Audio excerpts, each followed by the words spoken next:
महाराष्ट्र हा प्रदेश मरहट्ट्यांचा, हा प्रदेश दऱ्याखोऱ्यात झुंजणाऱ्या मर्द मावळ्यांचा, हा प्रदेश त्यांच्या तळपणाऱ्या तलवारींचा, आणि हे राज्य व्हावे हे तो श्रींची इच्छा असं म्हणत दिल्लीच्या तख्तापुढे मान न झुकवणाऱ्या शिवरायांचा.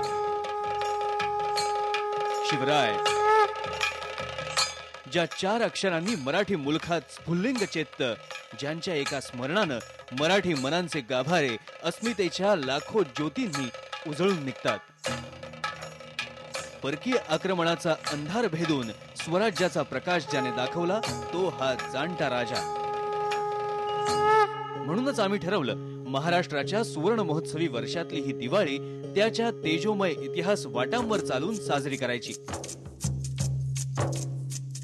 पहिला मुक्काम किल्ले पन्हाळगडावर.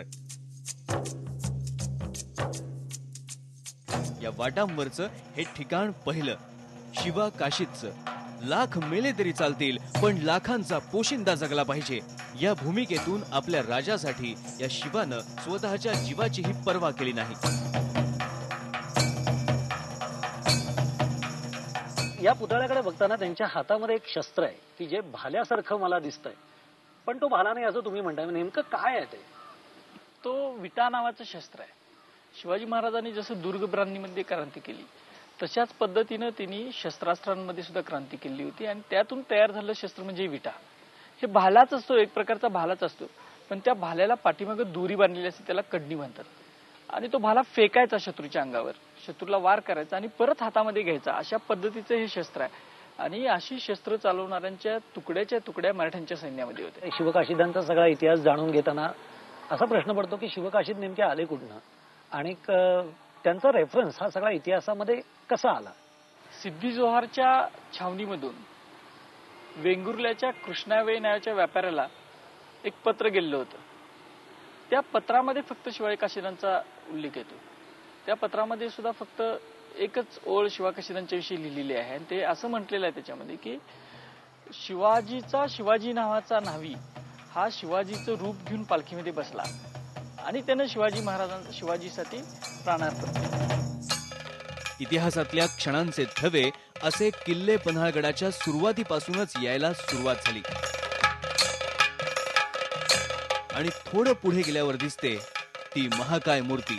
एका महाकाय भीम पराक्रमी देहाची, अर्थात तोफेच्या आवाजांची प्रतीक्षा करत राजे गडावर पोहोचलेत की नाही हीच एक चिंता बाळगत तळ हातावर शीर घेऊन लढणाऱ्या बाहुबली बाजी प्रभूची.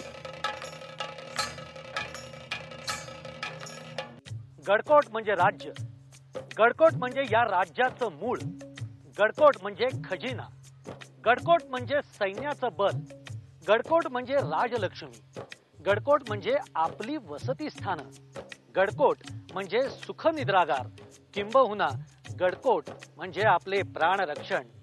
छत्रपती शिवाजी महाराजांची या गडांकडे किल्ल्यांकडे बघण्याची दृष्टी किती विशाल होती ही त्यांच्या याच आज्ञापत्रावरून आपल्याला कळते.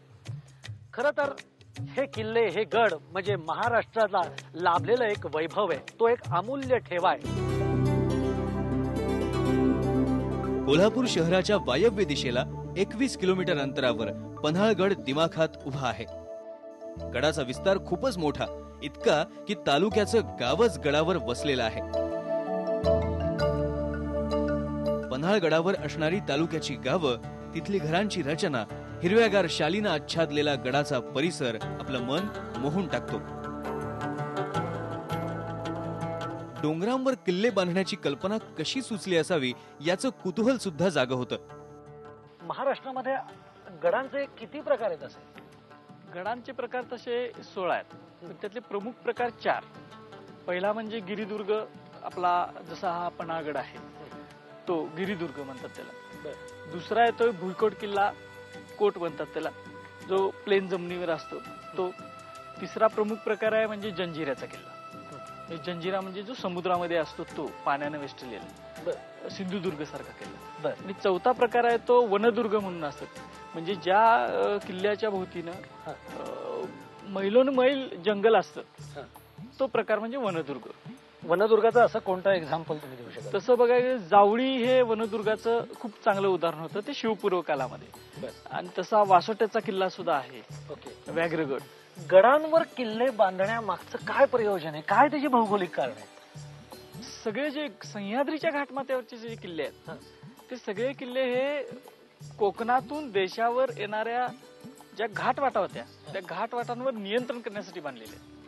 म्हणजे उदाहरणार्थ घ्यायचं झालं तर नाणेघाट जो आहे त्याच्यावर रक्षण करण्यासाठी जीवधन आणि शिवनेरीची निर्मिती झाली. आणि हा जो पन्हाळा आहे आपला, त्या पन्हाळगडाची निर्मिती ही कोकणातून येणाऱ्या आंबा घाट, काजिरडा घाट आणि अनुस्कुरा घाटावर नियंत्रण ठेवण्यासाठी, त्याच्या वचक ठेवण्यासाठी हा पन्हाळगड निर्माण झाला.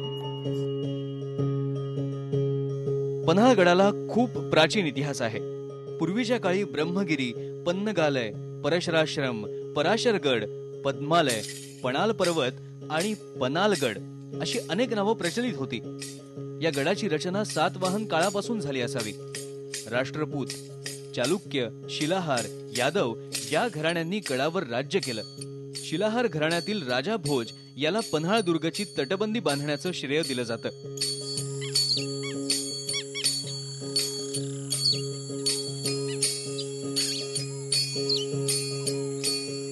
पन्हाळगडावरून हिंडत असताना, खास खळग्यांची पायवाट तुडवत असताना, काट्या कुट्याच्या जंगलातून फिरताना अनेक रोमांचकारी अनुभवांना आपण सामोरे जात असतो. तेवढ्यात आपल्या समोर येतो एक प्राचीन भुयारी मार्ग. वास्तुकलेचा एक वेगळाच नमुना. शत्रूला चकवा देण्यासाठी अशा भुयारी मार्गांचा वापर केला जायचा. पन्हाळगडला जायला आपण अगदी आरामात गाडीने सुद्धा जाऊ शकतो, पण आम्ही मुद्दामून ठरवलं की चालत जायचं. आणि त्यातून सगळेजण ज्या वाटेने जातात त्या वाटेने आम्ही गेलोच नाही. एक भुयारी मार्ग आहे. खरं तर खूप कमी गडांवर असे भुयारी मार्ग आहेत. आम्ही आता ज्या भुयारी मार्गाने चाललोय त्या भुयारी मार्गाचं वैशिष्ट्य म्हणजे तो पन्हाळगडावर डायरेक्ट निघतो. हे भुयारी मार्ग का बांधले? ज्यावेळी पन्हाळगडावर जेव्हा औरंगजेबाचा वेढा पडलेला होता 1700 साली, तेव्हा आपलं मराठा सैनिक हे या भुयारी मार्गाचा वापर करत आणि शत्रूवर छापा टाकत असत. चला. पन्हाळगडाला प्राचीन इतिहास आहे याची साक्ष आपल्याला पटते ती म्हणजे गडाची अवघड वाट चढून आपण जेव्हा पराशर ऋषींच्या गुहेपाशी येतो तेव्हा. पराशर ऋषींनी याच गुहेमध्ये बसून तपसाधना केल्याचे संदर्भ आजही उपलब्ध आहेत. पराशर ऋषींच्या आधी तिथे नाग लोकांची वस्ती होती. पन्हाळ नावाचा संदर्भ असा येतो की ज्या वेळेला पराशर ऋषी या ठिकाणी आले त्याच्या अगोदरपासून या ठिकाणी नाग लोकांची वस्ती होती आणि त्याला पन्नग आलय म्हणायचे.